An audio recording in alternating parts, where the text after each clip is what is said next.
Hey, what's up, guys? I was wanting to do a video on some books I'm reading this summer. Just I'm a teacher, I get summers off, so there's benefits to that. One is I get to read a lot that I don't get to read during the year. I read a lot of books in the summer. Right now I'm reading about 8, I think, that I'm going to share with you right now. So it's about one a week. And most of what I read is nonfiction. I like fiction, but I like nonfiction a lot better. I just get into it more for some reason. But I got a wide variety of books. Maybe you're looking for something to read. Maybe you like one of these books. Some of them I finished with already, and others I'm not. First one, picked this one up at Books A Million. Bruce Lee, Artist of Life. Bruce Lee has been one of my mentors for as long as I can remember. When I was a kid, I used to love him for his martial arts. But as I became older and started studying him, I realized he also has a degree in philosophy. And so he's got some great thoughts on a lot of aspects of life, not only the martial arts. As you can see, it's titled Artist of Life. And so it's about life in general. There's some his poetry in here, which is actually pretty good. Just the last few chapters, the essays themselves are just mind-blowing as far as, sort of a general philosophy on life. These were all taken from handwritten letters, mostly, that he had written himself, and they were transcribed by the editor. So this is really good, really good. Very influenced by Eastern philosophy, which I'm very much into, and I would recommend it for really anybody, not just martial artists. This is a great book. Bruce Lee, Artist of Life. Another one I started reading, which is basically just a classic, is Nature by Ralph Waldo Emerson. Not quite finished with this, but almost. Just a tiny, tiny book, but very, very good. Very good. It is a little dense in the fact that you can't like casually read it while there's other stuff going on, which I'm not very good at anyway. But especially with this book, I kind of have to just have complete silence so I can focus. But it's very relaxing. Chorus, very similar to Henry David Thoreau and Walden and all that. I really love, that's one of my favorite books of all time, is Walden. If you like that, you'll love this. If you like that, you've probably already read this. But this is a very good one. Very good one. It's called Nature, Ralph Waldo Emerson. Another one that I'm almost finished with is The Artist Way by Julia Cameron. I looked at this book for years on the shelves of the bookstore. And kind of looks good. You know what I mean? It's one of those that I picked up every single time, and then something about it turned me off, and I'd put it back down. Because there's a lot of these creativity books out there on the market.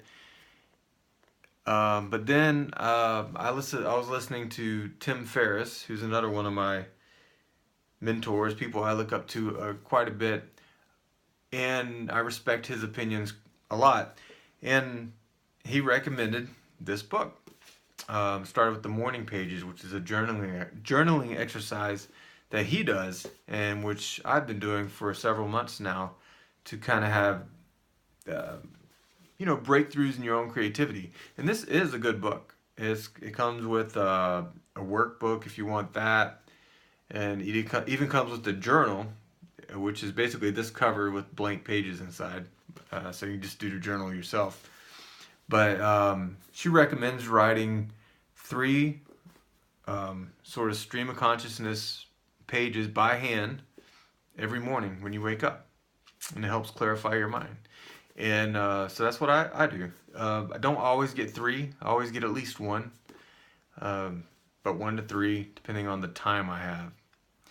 And it's been very helpful. Because you can have all that stuff that's going on in your head.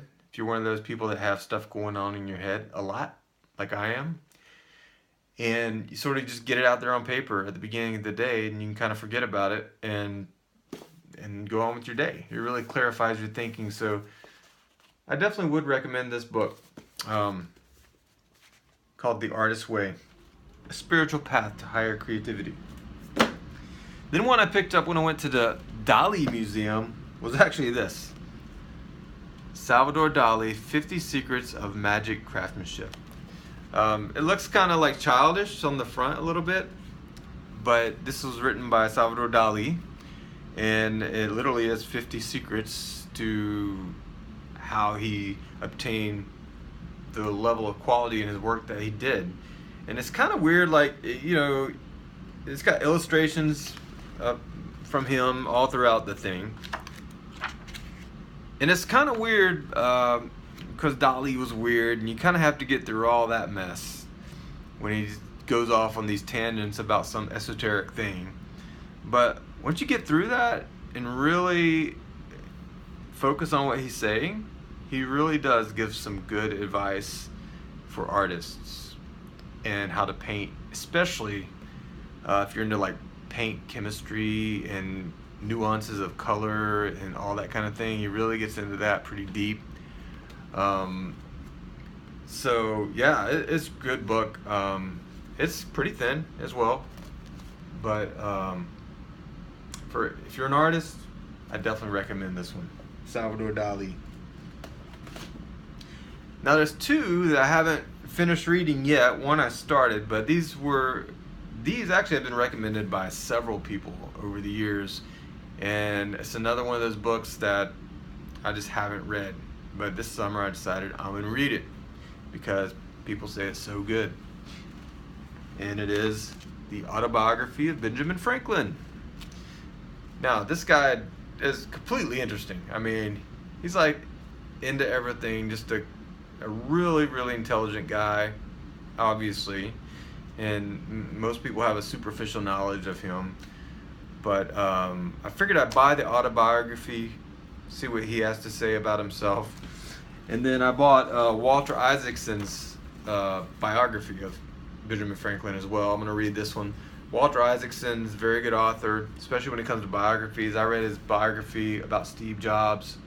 He just really knows how to tell a good story with people's biographies. And I always think it's interesting, if you're going to read about somebody and they've written an autobiography, you should always buy that, but you should always get another perspective as well. Because as you know, your thoughts about yourself aren't always what other people see. It's not always the truth either. So those are good so far. I've been reading the autobiography, not finished with it yet, but plan on finishing before the summer. Now this one just relates to my latest art series about the circus. So when I'm doing these art series, I like to really get into the research and stuff like that. And so I'm researching the circus, and I come across this book. Okay, it's called Circus Queen and Tinkerbell. So this is about Tiny Klein. If you don't know who Tiny Klein is, she was the first Tinkerbell that Walt Disney hired to slide down from Matterhorn to Sleeping Beauty's castle at Disneyland before the fireworks show. And she was 71 when he hired her to do that, playing Tinkerbell. And very interesting story, because she started out in burlesque, which I find quite humorous. She was a burlesque dancer for several years, and then she went on to tour with the circus, Barnum and Bailey Circus, along with a couple others. And she was a high wire act, and a living statue and other stuff. But this is an incredibly interesting story. I'm almost finished with this book. It's I highly recommend it if you're into like entertainment or acrobats or anything like that. Very good book. And then the last one is basically a research book called Our Dreaming Mind. Found this at McKay's. Pretty chunky book. It's more academic, but it's got different dream theories and things like that. I got this because been having some weird dreams lately. Just weird dreams, and I want to kind of look into it a little bit more. It's always been fascinating to me whether dreams are just random stuff or if they actually have some sort of meaning behind them. And so I'm trying to get at that, trying to understand it better, reading Freud's theories, Carl Jung's theories, and a bunch of other theorists, and symbology and things like that, just to see what to make of them. Because, like I said, the dreams I've been having are just really bizarre. Some of them are pretty deep, but they're interesting. And so wanted to learn more about them. So I'll try to finish this before summer's up. I may not get to this before summer's up, but definitely on my list. So anyway, that's what I'm up to, reading those books. So if you're looking for some good nonfiction, there's a couple suggestions. Thanks.